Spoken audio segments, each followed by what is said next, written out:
Howdy, howdy, and welcome to yet another Workshop Wednesday. This week we're actually covering what's new, our category of what's new, and we're going to cover what happened last month, all the new features and updates as they were released on all these incredibly cool platforms. Of course, my name is Chris Mercer. I do go by Mercer, and I'm the co-founder here at measurementmarketing.io, where you can find our content featured on such platforms as Digital Marketer, Conversion Excel, Social Media Examiner, and of course, all of the different courses that we have over at measurementmarketing.io. Our main job here is to help marketers, marketing teams, and agencies understand their numbers, know their numbers, grow the numbers. And we do that by helping people just like you learning how to use tools like Google Analytics and Tag Manager and Data Studio and the new kid on the block, Facebook Analytics, and of course, other tools as they become available. And we do that using the measurement marketing framework. Now, we cover this because it helps put every workshop in context. The framework itself is really 5 key pieces. It starts with planning, then moves into building. So planning is where you're figuring out what questions you need to answer. The build out is kind of making sure you're using tools like Tag Manager and Analytics to make sure you're measuring the right behaviors. Then reporting is where you're using tools like Data Studio to build reports and make sure you get dashboards that actually give you answers. Then once you have those answers, you can start to forecast. Okay? And once you have your benchmarks, you can forecast what your near future term results should look like. Then you send actual traffic against those forecasts, and that'll tell you where to optimize. So that's how this all goes together. Now, in particular for today, I think the biggest step that's going to be focused on with these updates that came through will be the reporting phase. So we're going to talk a little bit about that in just a moment. And with all of these what's news, actually technically all of these workshops, we really ask that you focus on one thing because there's a lot that gets covered in a lot of different workshops that we do. Of course, we do these every week. And one idea is all we really ask for that you grab because you take action on that one thing, then you can come back and rewatch these and then you pick up another one thing. So that's sort of our little one thing concept. All right, well, let's go ahead and get started. What's new? Updates and features released in September 2019. Now, we're, of course, just going to dive right in, as we often do with these workshops. So I'm going to pull up, first and foremost, Facebook Analytics, which, believe it or not, really hasn't had a ton of changes. They are, a little bit of UI experience with the activity and people, but that's been there for a little bit. We've talked about that before. But here's what I thought was interesting about Facebook Analytics. And this is something that I think... this has been the most useless feature in a lot of platforms, in my, again, personal opinion, that this insights feature is not useful in a lot of analytics platforms because it just literally gives you a ton of information and no real context to anything, right? So, for example, you see some of these insights here that they have. Revenue is lower for people using app version 3.29.3.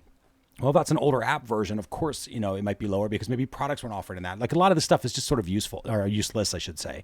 Again, same here. Asia, Calcutta time zone, right? Like who really cares, right? There's just not a lot of actionable things that you can do for this. And if you're doing measurement marketing correctly, you don't need these insights because the insights are found when you send actual traffic against what your forecasts are, right? So you should have a plan about how your results are going to come through, and then you measure against your plan. You should never just send out marketing and then go see what happened because that's literally like spraying everything against the wall and seeing what sticks. Like that doesn't seem like a very efficient way to spend money or to do marketing in general. But if you have a plan of here's what I think should happen, and then you send traffic and then you go, okay, well, here's where I was right, and here's where I was wrong. That helps you, right? That actually guides you. So these insights really get in the way of that. They're literally there sort of like the spray and pray. Like here's a bunch of information that doesn't really mean anything, right? So like, again, usage was higher than expected on May 8th. So what, right?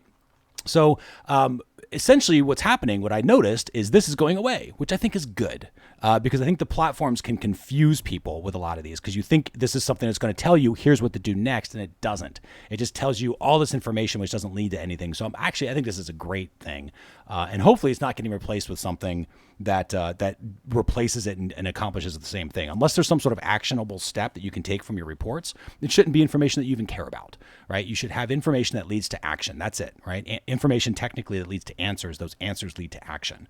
So if it doesn't do that, you should get rid of it. And I'm actually kind of happy that Facebook is looking to get rid of this. And again, hopefully it's not being replaced with something else. So just a little announcement that they had and wanted you to be aware of that.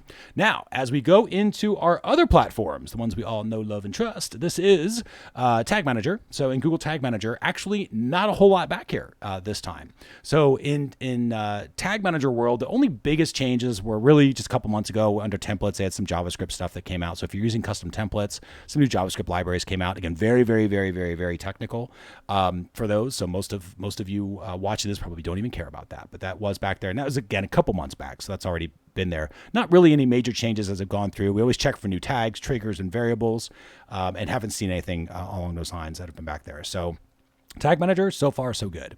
Analytics, we also checked on analytics, just kind of taking an idea of what the major reports are back here. Again, don't see anything that really is any sort of major change. Of course, the biggest deal in the analytics universe is the new web and app analytics. Now, we've talked about that before. This was actually also last month we mentioned this. That is the biggest change.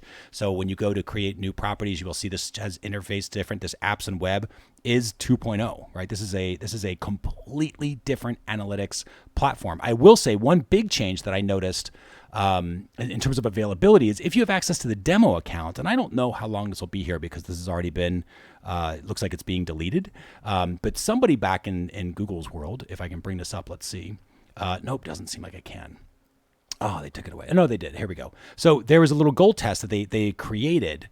So this was, and I don't know what goal test is, but this is somebody on the Google end who had done this. This is the demo account. So if you have access to the Google demo account, which again, if you just Google it, you'll see how to get that because anybody can have access to the demo account. But currently, and again, this will go away because this already looks like it's been deleted. But somebody back in the Googleverse is playing with the web plus app configuration. So, and you know that because if you expand this out, you'll see this is the report itself. So completely different analytics platform. Like that's how you literally think about this web plus app thing is completely different. So this is one thing that we found that was like, oh, that's interesting that they're kind of playing around with it too. Makes me think that eventually they're going to have this example for everybody to take a look at with actual data. Currently, when I went back here, there was nothing really back. They're just setting it up, but there's nothing back there, right? And that's okay. Like they're just practicing this stuff too, I'm sure, on their end. So on the Google Merchandise Store. But it was good to see that they're also playing around with it. And again, that thing is the Web Plus app is a whole other can of worms. We're going to be creating courses on that, of course, as time goes on. But we're letting things settle, and this is a constant thing that's in flux. But if you're not aware of that, it is something to be aware of that Google Analytics is now kind of being rebuilt, essentially, which is going to be great because, completely different way of organizing everything, which is I'm super excited for this. But this will be a big focus, I think, for 2020, and you'll see more and more people coming through here and using that. So just, again, something to be aware of. Finally is the one that we can always count on for changes, which is Google Data Studio. So that Data Studio team, again, kicking out some more changes. Now, this month, there wasn't as many as they normally do, but the ones they did were great. They actually solved a major problem for us, in fact, that we've had, which is in coloring for themes. Like we wanted to sort of create this overall color palette when we were working with a client, we were creating their dashboards. We wanted to have a kind of a universal global color palette, and that really wasn't an option. Now it is. So under theme, you'll see color palettes. You can come up with a generic chart palette that pops up without having to create a chart and then change the chart palette, which is kind of what you had to do before. So now they have that. That's there, which is really good. So that solved just a design element for us. But there was something else that came up as I come back into here. So if we click into a table, this is just a really great usage case for this to show you. So check right here. You see these little up and down arrows. Well, these are your drill down dimensions, right? So those are something that was released before. But watch this. These little optional metrics, you'll notice this here in most charts. There are a couple of charts this doesn't apply to. Scatter charts, I believe, are one this doesn't work for, and pivot tables this does not work for. But you have this optional metrics feature here. So if you turn this on, you will see this pops up right here, that little chart icon that's there. So the way that this works, and I'm just going to do a real simple one. We're going to add a metric and let's say it's users. So we'll add in users, and what's another metric that we can add in? How about unique page views? So we'll do that. Okay, so I've got users, unique page views. So you'll notice as I add those in there, the metric is here, and the main metric, this is sort of the default metric is here. And then you've got these optional metrics. So where these come in is on the view side of things. So what happens is you've got this nice clean report that's there, and you have this option. If you hover over it, if I can get it to hover over, there we go. So I can click on optional metrics, and I can see users and unique page views. So I can go, I want to see users in this report, so I can add that in. Or if I want to see unique page views and take out regular page views, I can do that. So it gives the end user the ability to add metrics, to add columns, and to be able to add or remove. So that might be something that solves a problem on your end as well, or gives you at least a little bit more interactivity. Again, it's not super intuitive, right? You can't tell exactly from this view that you can do this. So it does require a little bit of, especially if you're working with a client, you'd have to show them this part of it. But when they hover over, what you'll notice is, and I'm seeing this as a pattern, obviously with Data Studio. When you hover over this, you see the options you have access to, right? So in this case, the arrows tell you drill down is there. The little chart icon here shows you that optional metrics are available for this report. If I come to another chart that doesn't have that, right? This one, or actually this one here. Technically, I think it's right in there. You can see there's a sort option. It's kind of being blended in there.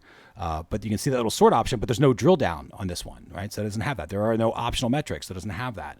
So you can kind of get an idea of, as you hover over the table, the different options, or I should say a chart, the different options for that chart that are available. So that was another big change that came through in Data Studio's continuing evolution as a reporting platform. So again, super easy to access. Just pick your chart, whatever it is. You'll see if optional metrics are available. First, you turn them on. And then once you turn them on, you just add in whatever metrics you want to be available to the end user. And the way the end user would actually access those would be in the view of the actual report, because the default, if you wanted it default, you would add them here.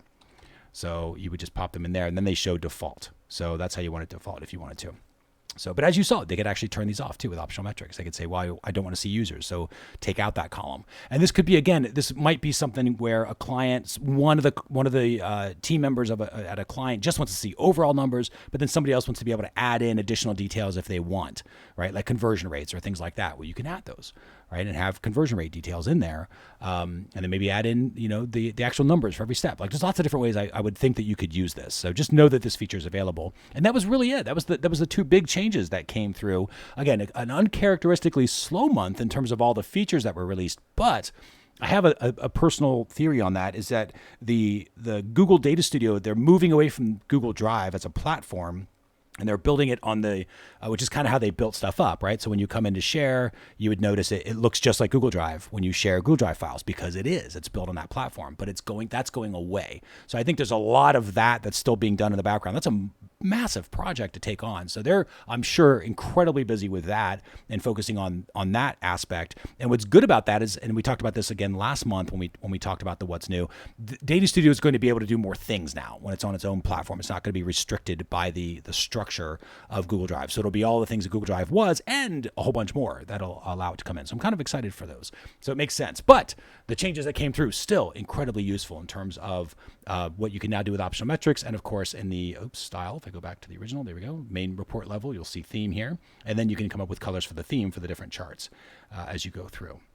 So including managing dimension value colors. So all sorts of cool stuff you can play with back there. So that brings us to an official close. Hopefully you got at least one new thing. Maybe it was the idea of Facebook Analytics and Insights kind of going away. Just kind of thinking through that and wonder what that's going to be replaced with. Hopefully something more useful, or even not at all. Just taking it away takes away the distraction, because a lot of times beginning users will look at Insights as direction, and it's not directions. It's not actions. It's just, oh, this is interesting to know. And a lot of times that just distracts people. Or the Data Studio stuff, just knowing that Data Studio is now back there. You can do theme colors for your charts. That makes it so if you're doing a lot of client work, or even for yourself, you can just create a theme now, and you don't have to change your charts over and over again to match your colors or your brand from a design perspective. And the idea of optional metrics that now exist with most of the charts that are back there in Data Studio. So make sure you practice those as well. Now, if you do want to learn more about this, if you just kind of getting toe in the water, or you want to learn some more skills, we do have a lot of courses back at measuremarketing.io.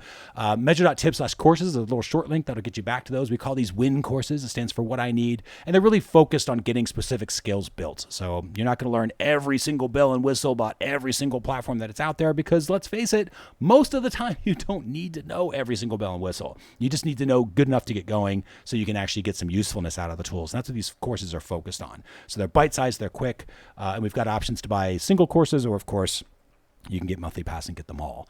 So you can constantly improve your skills. And we've got new courses every month. In fact, we're doing a new one starting next week, actually, for Google Analytics setup. So if you're just starting out with Google Analytics, you want to check that one out. Now, if you are a agency or a team and you want your team trained on this, the Measurement Marketing Academy is what I recommend. Measure.tips/start will take you to that page so you can learn more information about that. This comes with all those win courses, but it also has 4 different logins. Again, really designed for teams. Also has group coaching. Speaking of, if you are an Academy member, every Wednesday at 3:30 p.m. Eastern, that group coaching is what we call office hours. So it's office hours, member Q&A. All the Academy members can get together. If you are an Academy member, be sure to check your email. You've got the link there already for this week. And of course, if you just log into the members area, go into the Academy office hours section, you'll be able to join the call. It's every Wednesday at 3:30 p.m. Eastern for office hours. That's where you can just ask questions and everybody can kind of chat live with instructors and peers and people that can help you out and get you unstuck and on your way. You can even share screens and talk through issues. So it's a great option for those of you who are Academy members. And of course, thanks for being a part of the Measurement Marketing Academy if you already are. Now, next week's Workshop Wednesday topic, we switch the categories again. Every week we do a different category. So this week's was all about what's new and covering the updates of the last 30 days. Next week is getting started. So it's going to be focused for our beginners, those just starting out. And in particular, the topic's going to be how to use the events reports in Google Analytics. So in Google Analytics, under your behavior, you've got all these little events reports that are there. They take a little bit of customization, but we're going to cover exactly kind of the fastest, easiest way to use those reports so you can actually get some actions from them. So that's what we will be covering next week. Now, if you are not a part of Workshop Wednesday, you might not be able to see that particular workshop. So Workshop Wednesday is currently free to join if you're not already a member. It's measure.tips/WW. Again, currently free to join at the moment. So take advantage of that. And every week we send out a topic and say, hey, here's the workshop. If it's for you, great. You can watch the workshop for that week. If it's not, that's fine. You can skip that week and watch the next one. We rotate through 4 main topics. Of course, what's new, like we're doing today. We have getting started, like we're doing next week. Then we'll move into Beyond the Basics, where it's a topic focused for those of you with more experience in a particular platform. And then after that, it goes into a strategy session where we're really presenting a topic that's more for those of you who maybe aren't doing a lot of the implementation work, but need the reports and what to do. What do I do with all these numbers? And what questions should I be asking? And all that stuff. That's what strategy sessions are. And then we rotate back to what's new. So that's how this works. They are free to get access to, and they're available for the entire week until we switch them out with the next one. So if you want access to all of them, so you can kind of pick and choose, Workshop Wednesday, measure.tips/WW to join that. All right. With that, we'll go ahead and bring it to a close. You have just watched What's New, updates and features released in September 2019. Thanks again for watching this workshop, and we will see you on the next one. Take care.